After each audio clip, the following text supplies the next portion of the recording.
नमस्कार दोस्तों, जय श्री कृष्णा, जय श्री राधे। दोस्तों कैसे हैं आप सभी? आई होप कि आप सब अच्छे होंगे। दोस्तों आज की इस वीडियो में हम चर्चा करेंगे कर्क लग्न की कुंडली में शुक्रदेव जब अलग अलग भाव में विराजमान होंगे तब आपके लिए क्या अच्छी चीजें होगी और क्या बुरी चीजें आपके लिए होने वाली है, ये आज की इस वीडियो में हम चर्चा करेंगे। देखते रहिएगा इस वीडियो को और बने रहेगा मेरे साथ। मेरा नाम है विशाल और आप देख रहे हैं एस्ट्रोविश यूट्यूब चैनल। सब्सक्राइब कीजिए एस्ट्रोविश यूट्यूब चैनल को और बेल आइकन को प्रेस कीजिए जिससे कि मेरे द्वारा अपलोड की हुई सारी यूट्यूब वीडियोस का नोटिफिकेशन आपको मिलता रहे। आप देख रहे हैं world's number 1 free astrology service Astrovish YouTube channel. दोस्तों वीडियो शुरू करने से पहले आपको मैं कर्क लग्न और शुक्रदेव के बारे में कुछ साधारण सी बातें शेयर करना चाहता हूँ। कर्क लग्न के स्वामी होते हैं चंद्रमा देव। चंद्रमा देव ने दैत्य गुरु शुक्राचार्य को क्या दिया? चंद्रमा देव ने दैत्य गुरु शुक्राचार्य को अपनी मित्रता निभाते हुए चौथे घर का स्वामी बनाया और एकादश घर का स्वामी बनाया। चौथा घर होता है माता, भूमि, मकान, वाहन, इन सभी चीजों के सुख का घर। एकादश घर होता है आपके जीवन में प्रॉफिट का, इच्छा पूर्ति का, आपके जीवन में जो आय प्राप्ति आप करते, जो लाभ आप प्राप्त करते उसका घर। दोनों ही घर आज के इस कलयुग में बहुत ज़्यादा महत्वपूर्ण जीवन में रहते हैं। लग्जरियस लाइफ सबको चाहिए, आय सबको चाहिए, इनकम सबको अच्छी चाहिए, प्रॉफिट अच्छा गेन सब करना चाहते हैं, इच्छा की पूर्ति हर व्यक्ति करना चाहता है। ये सारी चीज़ें जो है शुक्रदेव को चंद्रमा देव ने दे दी। चंद्रमा देव और शुक्रदेव के बारे में एक चीज़ मैं कहना चाहता हूँ। इस कर्क लग्न की कुंडली में शुक्र और चंद्रमा के बीच में वैसे एक सम का संबंध रहता है। न्यूट्रल प्लेनेट जो है वो शुक्रदेव चंद्रमा के लिए रहते हैं। क्यों रहते हैं? क्योंकि इनकी एक राशि तो आती है केंद्र के घर में, तो केंद्र के घर में आने के कारण और एक राशि त्रिदशाएं भाव में आने के कारण यहाँ पर शुक्र जो है वो न्यूट्रल प्लेनेट रहते हैं। अब न्यूट्रल का मतलब क्या होता है? न्यूट्रल का मतलब होता है तीसरे, छठे, आठवें, 12वें में अगर समग्रह चला जाए या फिर कुंडली के किसी भी भाव में अगर समग्रह जाकर बैठ जाए तो वह न तो योग कारक होता है न मारक होता है। वो जैसी अवस्था में होता है उसी अवस्था में उस घर की वृद्धि कर लेता है। अब यहाँ पर तीसरे घर में जाएगा या फिर अष्टम में जाएगा या 12वें में कर जाएगा तो वहां पर उस घर की वृद्धि कर लेगा। 12वें में खर्चे, अष्टम में दुर्घटनाएं, तीसरे में मेहनत बढ़ा देगा, पराक्रम की वृद्धि कर देगा। और अगर यह चौथे घर में केंद्र के भाव में त्रिकोण में चले जाएंगे, भाग्य स्थान में भाग्य की वृद्धि कर देंगे, चौथे घर में सुख सुविधाओं की वृद्धि कर देंगे, दशम घर में अच्छा कर्म क्षेत्र आपको प्रदान कर देंगे।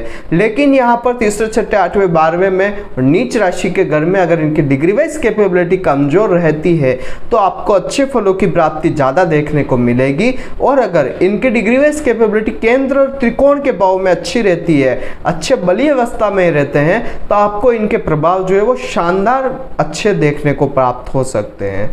शुक्र की कुछ बातें मैं यहाँ पर शेयर करना चाहता हूँ। शुक्र कुंडली के जिस किसी भी घर में विराजमान होते हैं वहां से सप्तम घर को प्रभावित करते हैं। इनको एक दृष्टि प्राप्त है, ये अपने से 7वें घर को प्रभावित करते हैं। शुक्र की जो उच्च राशि है वो मीन राशि है, शुक्र की जो नीच राशि है वो है कन्या राशि। शुक्र कुंडली के चौथे घर में दिशा बली होते हैं, यहाँ पर इनको दिशा का बल प्राप्त होता है।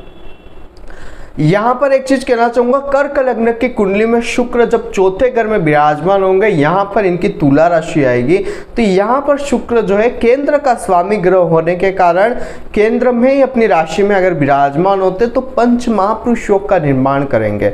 वो है मालव्य नाम का पंच महापुरुष योग। इसके अलावा बाकी के केंद्र के घरों में इनकी कोई भी राशि नहीं है, न मूल त्रिकोण न उच्च अवस्था की राशि है। तो यहाँ पर शुक्र चौथे घर में होंगे तो मालव्य नाम का पंच महापुरुष योग का निर्माण करेंगे जो जीवन में आपको शानदार परिस्थितियां निर्माण करके तरक्कियां देने वाला रहेगा। बात करते हैं शुक्र जब कुंडली के फर्स्ट हाउस में विराजमान होंगे तब आपको क्या फल प्राप्त कराएंगे। कुंडली के फर्स्ट हाउस में जब शुक्र विराजमान होंगे, यहाँ पर एक चीज मैं कहना चाहूंगा, शुक्र चतुर्थ घर के स्वामी हैं और पहले घर में आए हुए हैं तो ऐसे व्यक्ति को हर सुख सुविधा जीवन में प्राप्त शुक्र करवाने वाले रहेंगे। जातक के जीवन में मकान और वाहन का सुख जो है वो जीवन में उसके साथ ही रहने वाला है। अपना सुख जीवन में साथ लेकर आया है और जीवन में माता के सानिध्य में व्यक्ति जीवन में तरक्की प्राप्त करता है। माता का साथ जीवन भर ऐसे व्यक्ति को प्राप्त होता रहता है। ऐसा व्यक्ति बुद्धिमान ही रूपवान होता है और पति पत्नी भी ऐसे व्यक्ति की शानदार अवस्था में होता है, सुंदर होते हैं और जीवन में तरक्की प्राप्त करता है। शुक्र की महादशा में पार्टनरशिप का बिजनेस भी फलता है और जीवन में ऐसे व्यक्ति को हर जगह सुख समृद्धि प्राप्त होती है। दैनिक इनकम सोर्स भी ऐसे व्यक्ति की अच्छी ही रहने वाली होती है। इनकम सोर्स, आय, लाभ प्राप्ति, इच्छा ऐसे व्यक्ति की हर तरीके से अच्छी रहती है क्योंकि शुक्र अच्छी अवस्था में गए हुए हैं। जातक का लगाव जो है अगर माता से अच्छा रहता है या माता से अच्छी बनाकर चले जीवन में तो किसी भी प्रकार की समस्या उसे देखने को नहीं मिलती है। बात करते हैं कुंडली के सेकंड हाउस में जब शुक्र विराजमान होंगे तब क्या फल देंगे। दूसरे घर में शुक्र आएंगे, यहाँ पर सिंह राशि आती है। यहाँ का शुक्र एक चीज कहना चाहूंगा, ऐसे व्यक्ति को मधुर वाणी देता है। कुटुंब का भरपूर सहयोग यहाँ का शुक्र देने वाला होता है। जातक अपनी वाणी से, अपनी योग्यता से सभी रुकावटों को दूर करने में सक्षम रहता है। मकान हो गए, वाहन हो गए, माता का सुख हो गया, इन सभी के सुख की प्राप्ति के लिए व्यक्ति को ज्यादा संघर्ष जीवन में नहीं करना पड़ता है। सारी चीजें उसके पैतृक अवेलेबल जीवन में रहती है। पैतृक सुख समृद्धि व्यक्ति को जीवन में हर तरीके से प्राप्त होती है। बात करते हैं कुंडली के थर्ड हाउस में जब शुक्र आएंगे तब क्या फल देंगे। तीसरे घर में जब शुक्र विराजमान होंगे, यहाँ पर कन्या राशि के आएंगे और कन्या राशि में शुक्र नीच के होते हैं। अब अगर यहाँ पर कन्या राशि में बुध विराजमान हो जाते हैं तो इनकी निचता भंग हो जाएगी। लेकिन अगर बुध इनके जस्ट सामने विराजमान होते हैं भाग्य भाव में, यहाँ पर आती है मीन राशि। अब यहाँ पर मीन राशि में जब बुध विराजमान होंगे तो बुध वैसे ही नीच के हो जाएंगे क्योंकि मीन राशि में बुध नीच के होते हैं। तो उसके लिए फिर आपको देखना होगा कि गुरु की दृष्टि बुध पर है या नहीं। अगर गुरु की दृष्टि या गुरु मीन में विराजमान हो जाते हैं तो बुध की निचता भंग होगी और बुध ऐसी अवस्था में आ जाएंगे कि वो भी शुक्र की निचता भंग कर सके। अगर ऐसा नहीं होता है तो यहाँ पर शुक्र साथ में विराजमान रहेंगे बुध के, तो आपकी निचता भंग हो जाएगी, अन्यथा नहीं रहेगी। यहाँ पर शुक्र की एक चीज मैं कहना चाहता हूँ, अगर निचता भंग होती है तो कुछ फल आपको चेंज होंगे, निचता भंग नहीं होती तो फल आपको बुरे प्राप्त होंगे। डिग्री कम हुई तो फल अच्छे रहेंगे, डिग्री ज्यादा रही तो फल आपको खराब प्राप्त होंगे। यहाँ का शुक्र जो है आपके छोटे भाई बड़े बहनों से आपके संबंध जो है वो खराब रखता है। आपको उनके साथ मिलकर चलने में बहुत ज्यादा परेशानियां देखने को मिलेगी।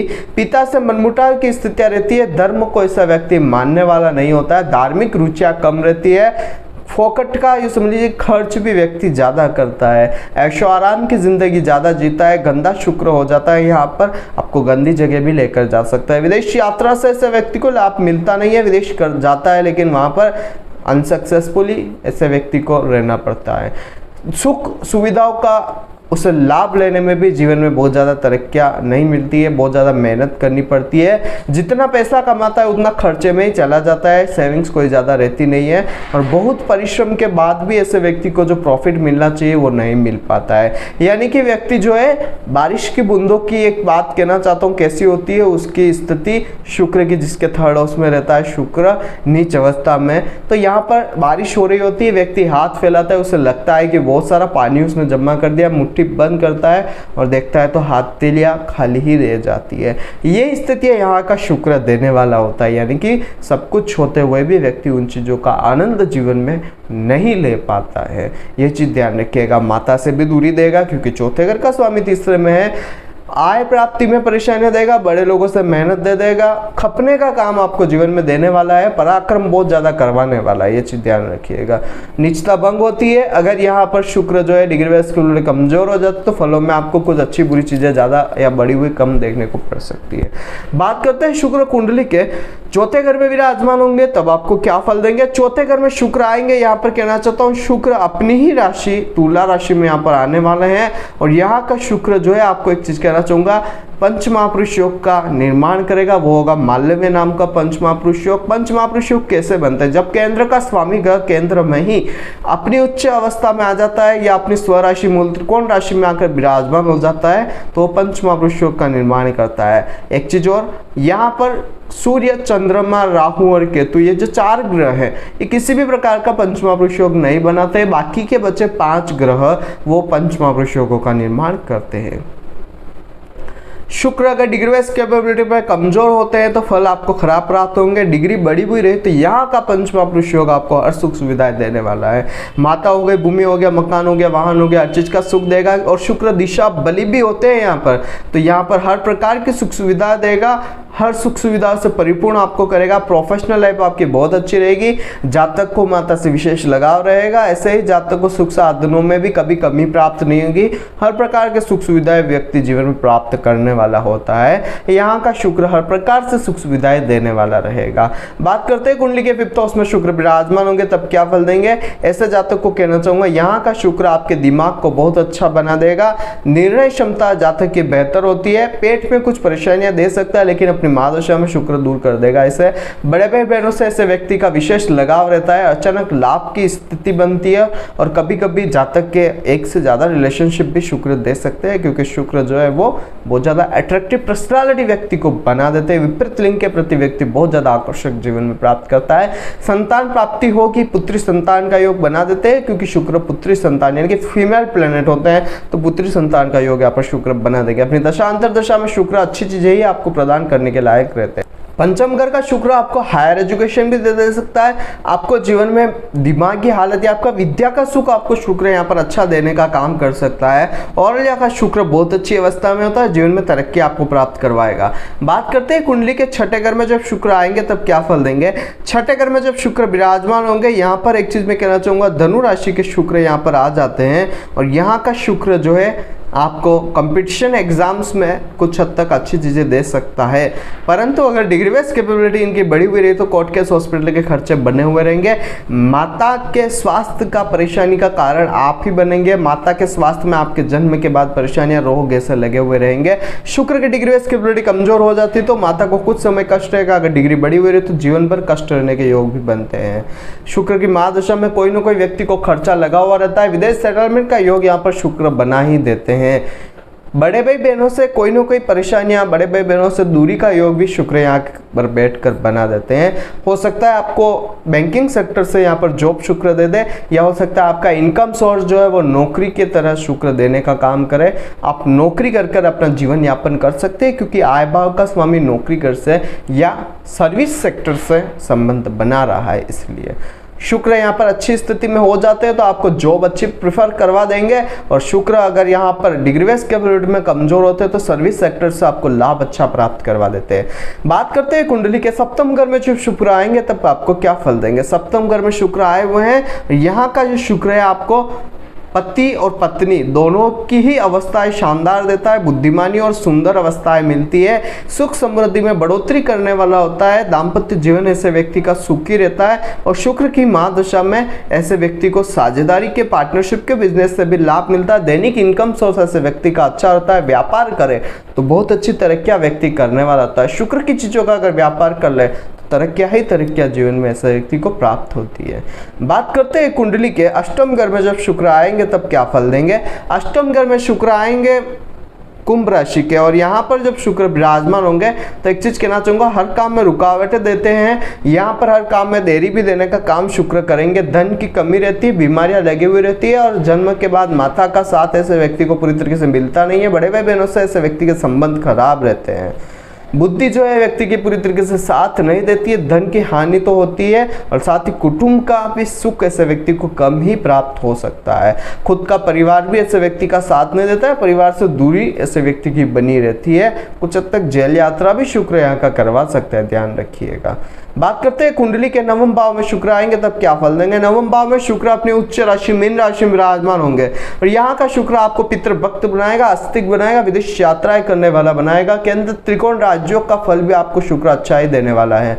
माता का सुख अच्छा प्राप्त करवाएगा। और एक चीज मैं कहना चाहता हूँ, यहाँ का शुक्र आपको छोटे भाई बहनों का ध्यान रखने वाला बनाएगा। बड़े भाई बहनों से भी आपके स्नेह अच्छे रहेंगे और माता से हमेशा आप लाभ प्राप्त करना रहेंगे।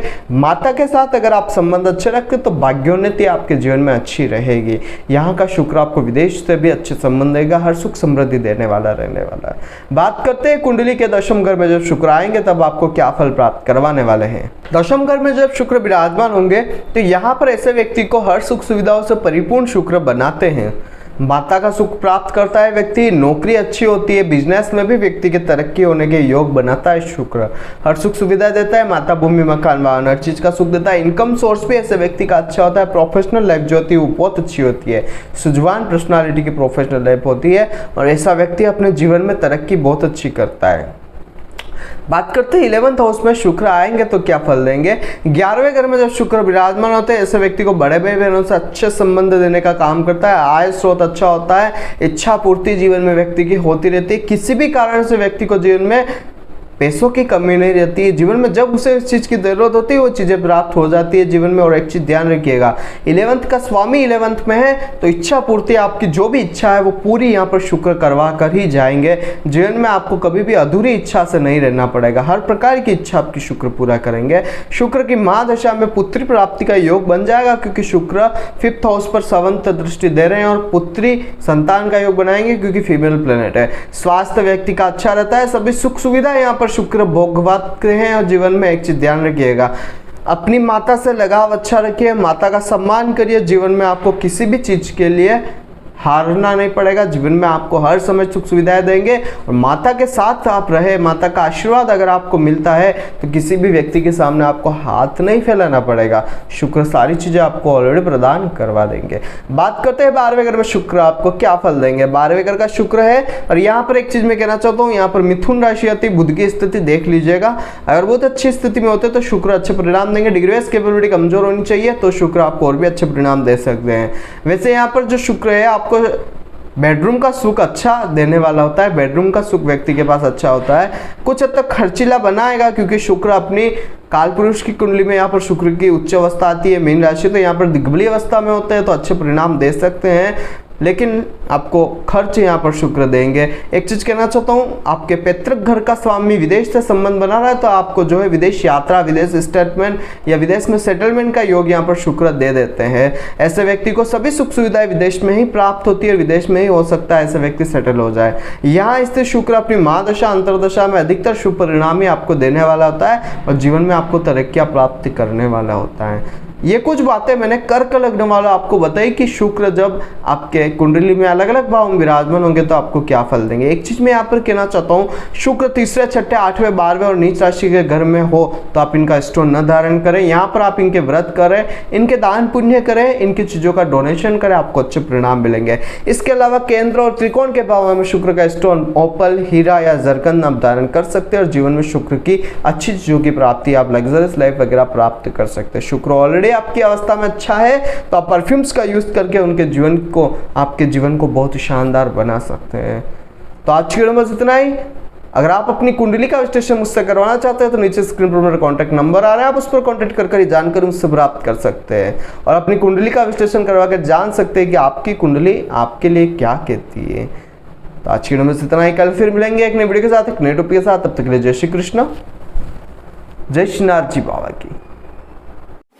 आई होप कि मेरे द्वारा बताई गई जानकारी आपके लिए हेल्पफुल और महत्वपूर्ण रही होगी। अगर आपको ये वीडियो पसंद आती है तो इसे दूसरों के साथ भी शेयर कीजिए जिससे कि दूसरे लोग भी इस चीज का फायदा उठा सके। दोस्तों बने रहिए इस चैनल के साथ। मेरा नाम है विशाल और आप देख रहे हैं एस्ट्रोविश यूट्यूब चैनल। जय श्री कृष्ण।